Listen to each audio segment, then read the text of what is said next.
Hi, I'm John Maxwell. When the top companies in the world are looking for trainers, speakers, and coaches, there's one name that stands above the rest, and that's Maxwell Leadership. Our certified team members have gotten proven results for companies all over the globe, and our reputation, I'm proud to say, is second to none. Some of our members have risen to the top of their profession, including the one you're going to meet today. I proudly introduce you to my friend Bob Fabian Zinka.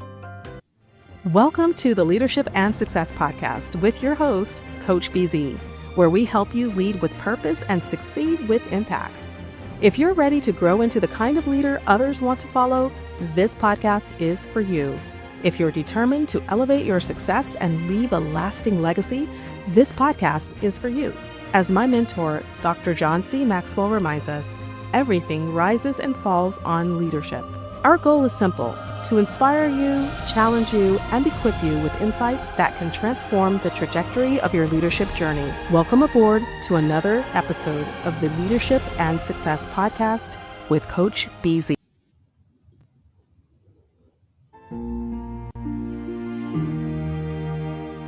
The life and career of General David H. Petraeus is just such a story. He was born and raised in the historic village of Cornwall, New York, a classic Norman Rockwell small town overlooking the Hudson River, and prophetically, a mere 10 miles upriver from the U.S. Military Academy at West Point. Young David grew up with the guidance and support of a loving, involved mother, balanced by a strong and disciplined father, a Dutch-born former sea captain, an individual who would later become one of the most storied military leaders of our time. And in 1970, at the age of 18, David Petraeus did just that. He quietly marched into the hallowed halls of the U.S. Military Academy as a member of the class of 1974, a march that would ultimately write him into the annals of American military history. The young cadet graduated among the top of his class at West Point. General Petraeus' remarkable career has spanned the gamut of military and national security assignments.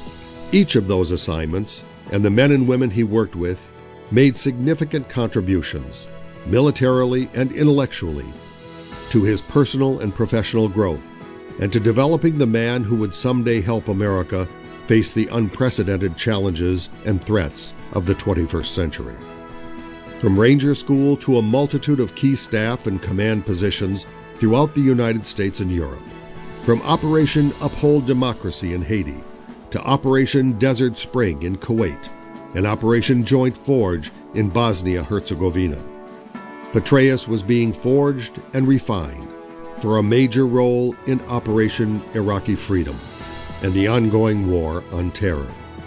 His decades of diverse military experience, coupled with his extensive intellectual and academic pursuits, from Command and General Staff College to Princeton to the Foreign Service School at Georgetown, all uniquely equipped General Petraeus in the post-9/11 era to become deeply involved in all aspects of counterintelligence, counterinsurgency, and ultimately nation building.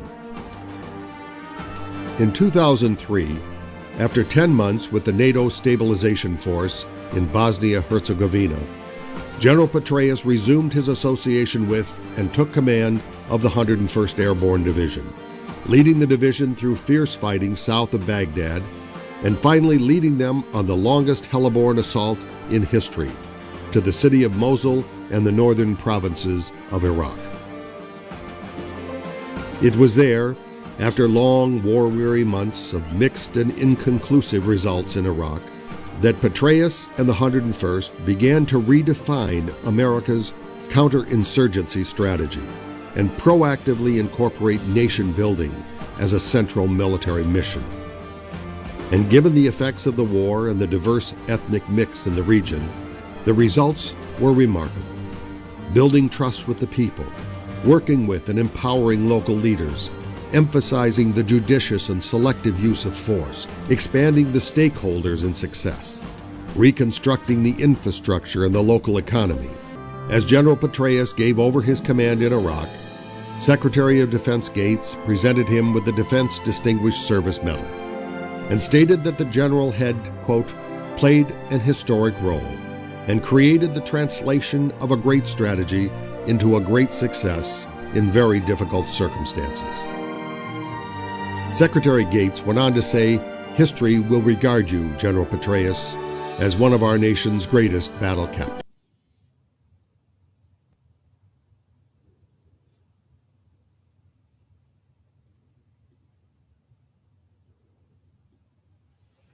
Many of the assumptions that had been given to us on which our approach was based were proving to be invalid.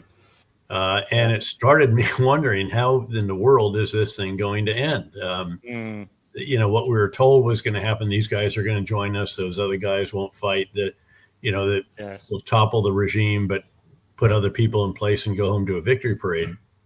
I could just see already this was not going to transpire. And in a moment of candor, I said, Rick, tell me how this ends. We're both, he's a true historian. I'm a military history buff, as you might imagine. And I hearkened back to General Ridgway, who, when General Eisenhower asked the Joint Chiefs, actually President Eisenhower asked the Joint Chiefs, could we intervene in Dien Bien Phu to save the French? This is in 54.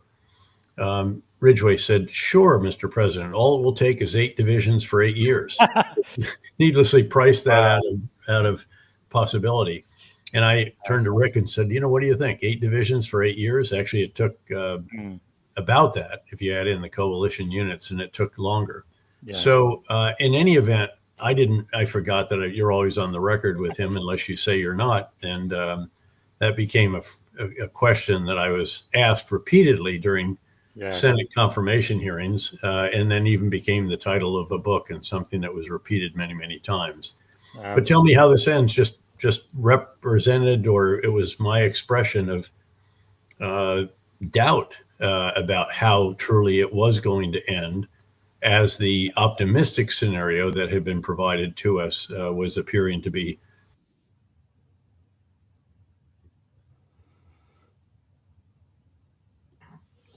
And if we then go after the countries buying gas and oil, which we're doing now, largely India and China, reduce the revenue Russia gets from that, and then go after those who are providing all the components and parts and everything else for the Russian war machine, largely China, you could actually increase pressure enormously on Russia and get to the kind of agreement, a cessation of hostilities that would be quite durable.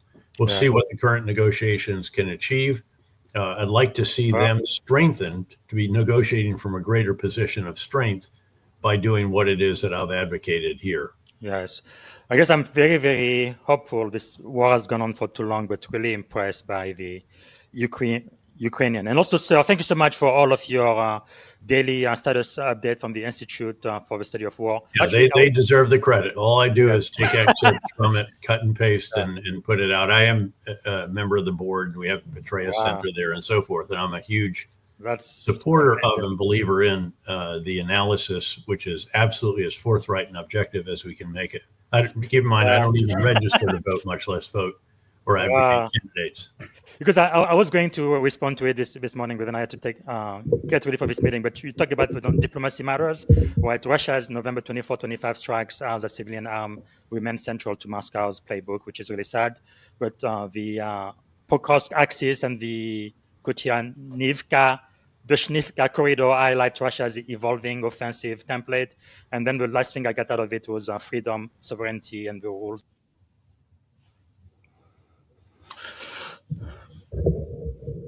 All right, everyone. Thank you for watching another episode of the Leadership and Success podcast. We are pretty much at the end of 2025, so Happy New Year to everyone.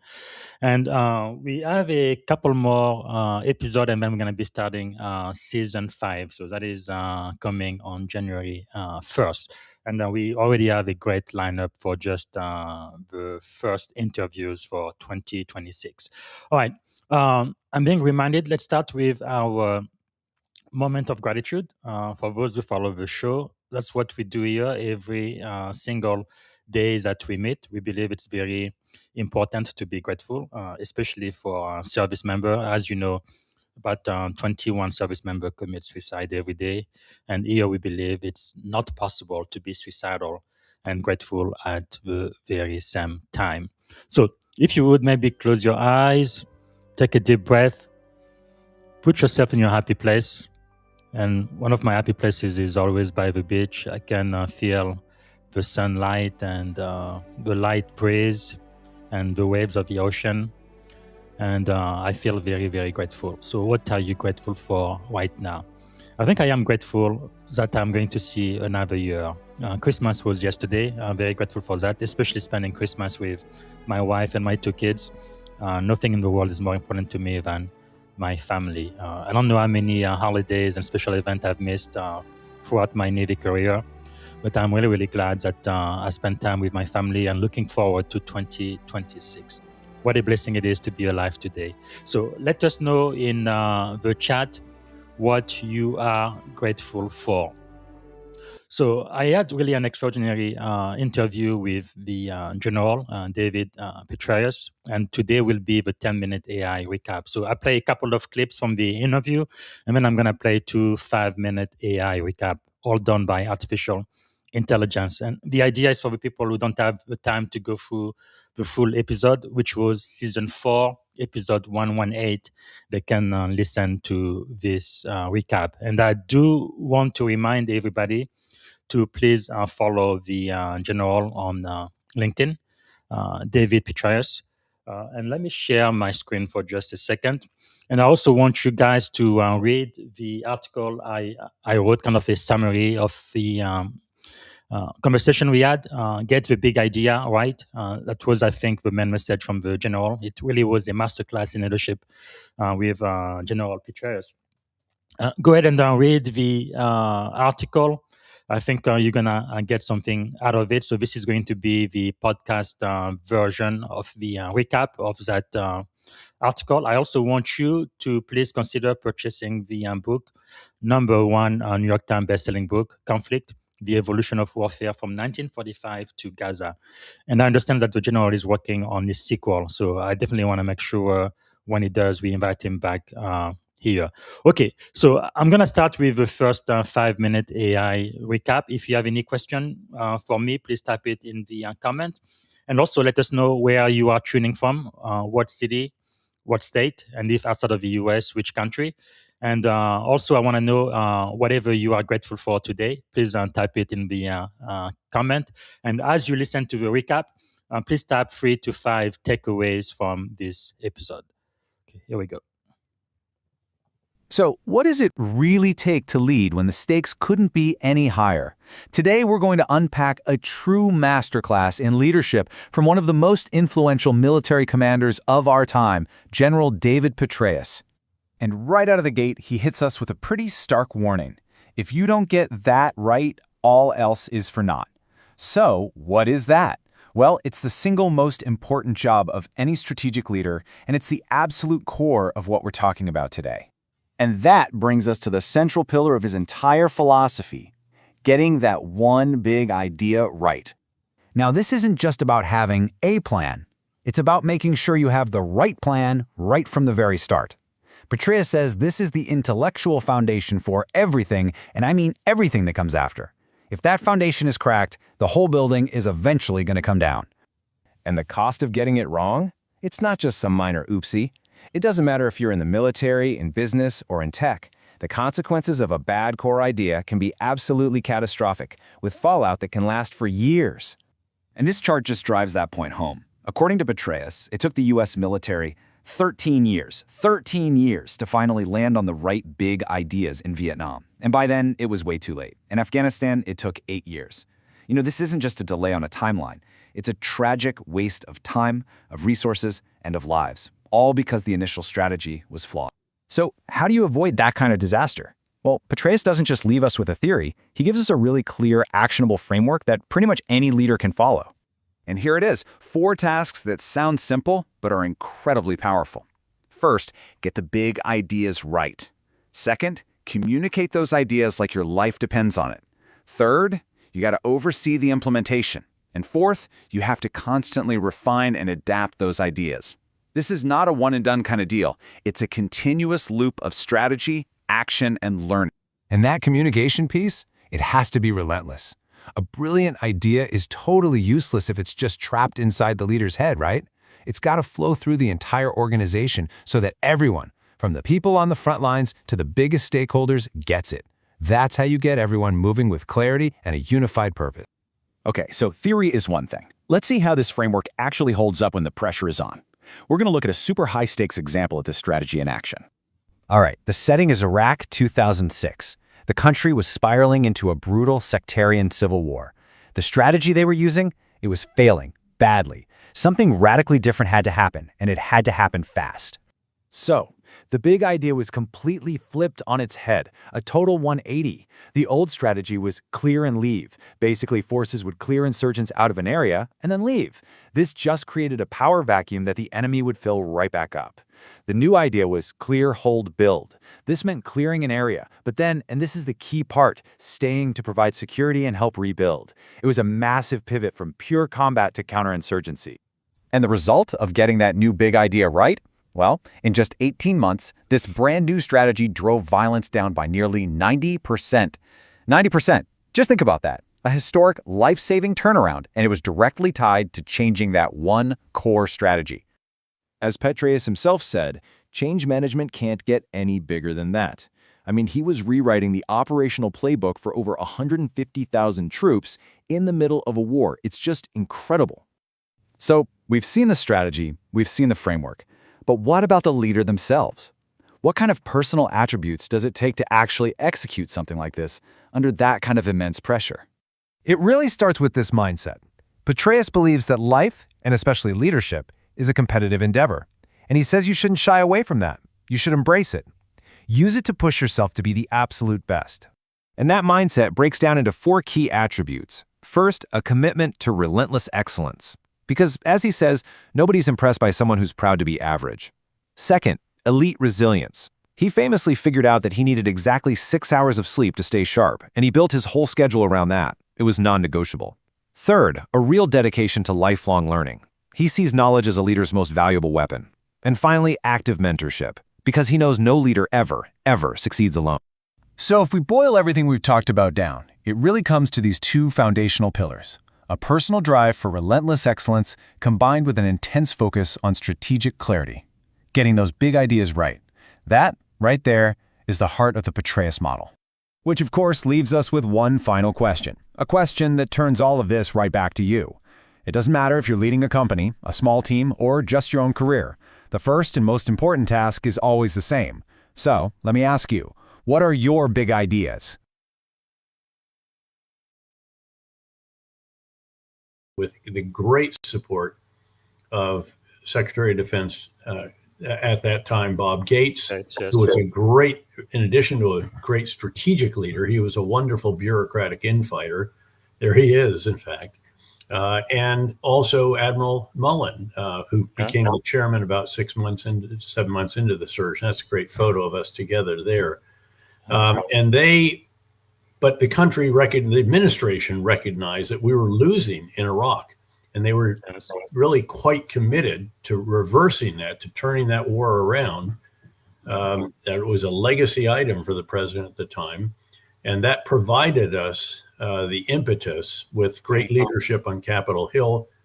Senator McCain is the chairman of the Senate Armed Services Committee for part of the time, Senator Levin for another part.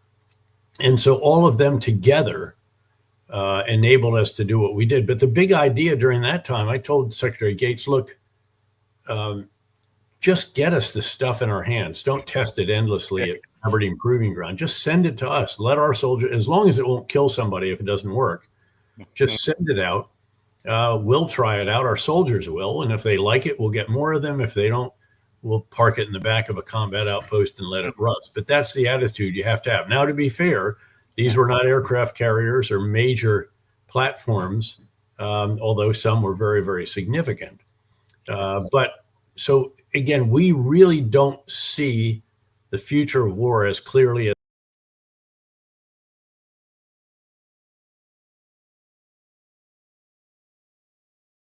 What really stands out is how General Petraeus anchors leadership in gratitude, acknowledging that every great leader, literally stands on the shoulders of giants. Yeah, absolutely. It's like he says, hey, recognize the sacrifices and hard work of those around you.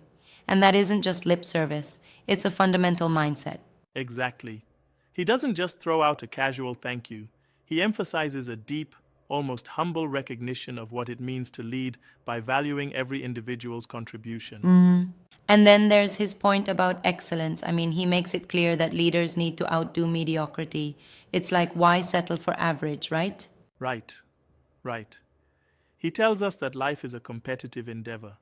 So, if you're proud to be average, then don't expect followers to rally behind you. It's that push for relentless excellence combined with being a top-notch teammate. Yeah, that call for excellence naturally segues into his emphasis on those big ideas. Absolutely. He insists that getting the big ideas right is non-negotiable. Without a clear strategic vision, every other effort tends to crumble. True. And he draws hard lessons from history, mentioning how the US military took like 13 years in Vietnam and 8 years in Afghanistan to fully grasp those big ideas, which cost dearly. Exactly. It's a stark reminder. If you don't grasp the essential strategic concepts from the start, no amount of execution is going to fix that. That framework he lays out is brilliant. The 4 tasks of strategic leadership. It boils down to getting the big ideas right, communicating them effectively, overseeing their implementation, and then refining them as the situation evolves. Right on. And it's almost like a blueprint for leadership that applies across diverse fields: military, technology, cybersecurity, you name it. Definitely. Speaking of communication, I found it so compelling that he highlights it as a continuous effort. It's not enough to set a vision, you have to keep your entire team aligned. Yes, exactly. Imagine starting every meeting with a dose of gratitude and a clear statement of those big ideas. That kind of relentless communication can be a game changer. And if the plan ever fails to land, then you've got no foundation to build on. For sure. And then his insights on change management, when he talks about pivoting a full 180 degrees when crises hit, that really pushes the envelope. I agree, but don't you think that dramatic pivoting might come off as a bit too idealistic for some sectors? I can see that point, but I think it underscores that leading in a high-stakes environment means you must be willing to radically change course if the situation demands it. Yep, and that brings us to resilience. His personal discipline, making sure to get enough sleep, fitting in workouts, shows that even the most strategic minds need to look after themselves. Absolutely. It's like you can strategize all you want, but if you're running on empty, you can't sustain the performance needed for effective leadership. Right. Now, what about lifelong learning? His constant quest for intellectual growth is fascinating. Yes, that's huge. He's always traveling, engaging with new ideas. It's a real commitment to keeping his intellectual capital fresh. In today's rapidly evolving world, that mindset is essential. You can't rest on your laurels. Exactly. And tied into that is his take on mentorship. He clearly believes that no leader stands alone. It's a mutual exchange. You learn and you also give back. Yeah, exactly. Right, and that repudiates the myth of the lone wolf leader. It's about building a network that uplifts everyone involved. Precisely. It's this whole package of humility, strategic insight, and dedication to continuous improvement that really defines his approach. Yeah, and let's not forget his vision for the future of warfare. The idea of shifting from a man in the loop to a man on the loop really signals a move towards embracing more automated and algorithm-driven systems. Right. It's almost like he's saying, the future is here, and it won't wait for you to catch up. It's a bold forecast that pushes us to consider innovation as not optional, but essential. Now I have to ask, do you think this futuristic view might sometimes overshadow the immediate human elements of leadership? That's a fair challenge. But I'd argue that even as we adopt advanced technologies, the human element, clear vision, strategic thinking, and humility remains irreplaceable. Absolutely, yeah. True enough. And reflecting on his lessons, one big takeaway is to always keep revisiting those fundamental questions. What big ideas drive your team? How do you communicate them? And how do you adapt when realities shift? Exactly. It's like a constant self-check. If you're not clear on your core ideas, your strategy crumbles, no matter how many resources you throw at it. And then there's that compelling notion of competing to be the best, not just individually, but as a team. It's competitive excellence without sacrificing teamwork. Right. It's a dual-edged sword. Strive for excellence and ensure you elevate your entire team along the way. Yeah, totally. It really does paint a picture of leadership as a competitive, strategic, and yet deeply human endeavor. Absolutely. And in that vein, it's important for every leader, be it in the military, tech, or any other field, to consistently challenge their assumptions, ask the tough, how does this end? Questions, and remain adaptive to change. Correct. It's that reflective practice that can make or break a leader's legacy. Right. And ultimately, it all circles back to these key principles: gratitude, excellence, transparency in communication, and a relentless push for improvement. And when leaders embrace those, they not only drive success, but also inspire the next generation of leaders. Exactly. It's like a ripple effect. Mentorship, continuous learning, and strategic foresight create a legacy that lasts far beyond any individual Definitely. achievement. So, in the end, these ideas are a robust blueprint for anyone wanting to lead with clarity, humility, and most importantly, vision in this fast changing world.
That was not going to be enough. Instead, what we should have done from the beginning is what we ultimately just started to do by late 1968, which was to craft and execute a comprehensive civil military counterinsurgency campaign with all of our forces, our Vietnamese counterparts, other coalition members, CIA, development experts from the embassy, and others, all working together to protect the people where they actually lived, which is mostly along the coastline, and then ensure that when the enemy tried to infiltrate there, either with insurgents or with mainline forces, that we defeated them.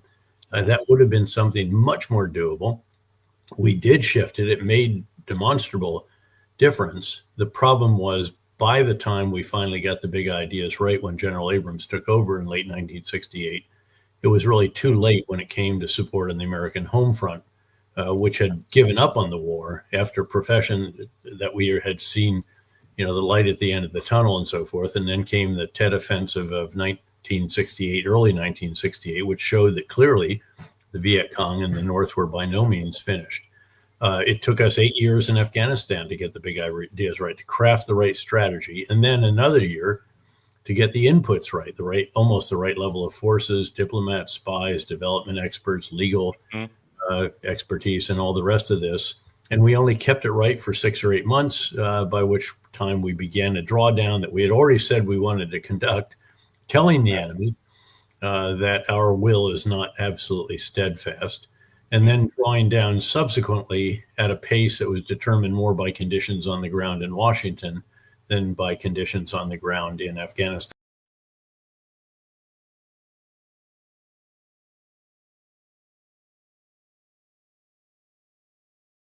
Hey, I just now realized I think I may not have had any sound earlier. So tomorrow we are going to have an AI recap of a previous interview we've had here. Same thing on Sunday. And then on Monday, I will have the pleasure of speaking with Captain Tess Tracy. She's a transformational leader, human system integration expert, and we're going to be talking about the psychology of command. And then on Tuesday, I will have the pleasure of speaking with Coach Zen Benefield. He is a planetary visionary, servant leader, catalyst, and a conscious integrator. We're going to be talking about one world conscious leadership.